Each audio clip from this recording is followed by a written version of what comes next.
And I know that if I was a parent up there, I would be beside myself that my kid's health could be at risk. And that's why over the weekend I declared a federal emergency in Flint to send more resources on top of the assistance that we've already put on the ground. The president's first public comments a short time ago on the crisis in Flint came here in Detroit. And meanwhile, in fact, we've just received the Flint emails Governor Snyder promised last night during his State of the State address. Let's bring in Defender Kevin Dietz, who is live in the newsroom. More than 200 pages to go through, Kevin. I know you haven't gotten through all of them yet, but what do they say so far? That's right. What did the governor know and when did he know it? The defenders are going to go through each and every of the 274 emails released today to find out exactly that. They were just released a little after 4:30 today, and already we found interesting emails. This one all the way back on February 1st when the governor was in the email chain where it's clearly stated that the quality of the water in Flint is a high-profile concern.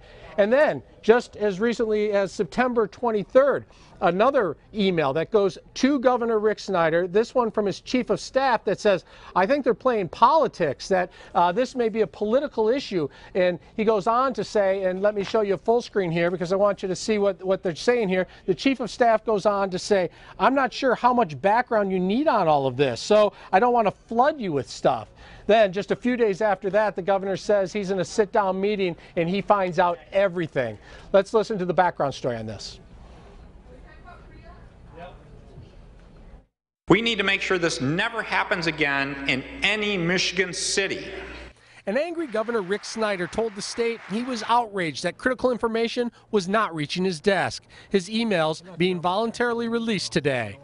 His staff says they show Governor Snyder was left out of discussions of serious health risks in Flint. An investigation is underway. We are actively investigating why these agencies got it so wrong.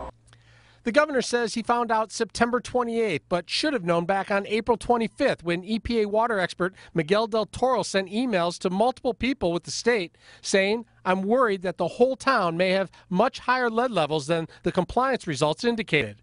Then on June 24th, Del Toro sent a 5-page memo reinstating his concerns. His warnings apparently never reached the governor. On September 17th, the head of the MDEQ, Dan Wyant, sent a letter to the governor's staff saying the water was tested and was fine. 11 days later, the governor was told state officials got it wrong.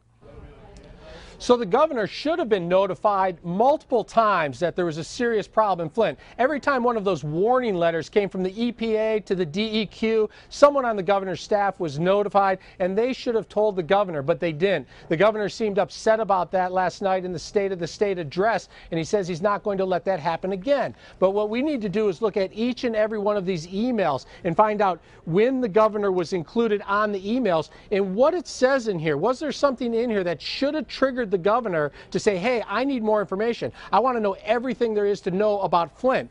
The governor told us that all of these emails will show that he did not have enough information in these emails that triggered his brain to say, I need to sit down with everyone involved in this and find out exactly what's going on in Flint until the 28th of September. So there's a lot of more emails to read. We're just getting through them. We'll have much more on this as Local 4 continues tonight.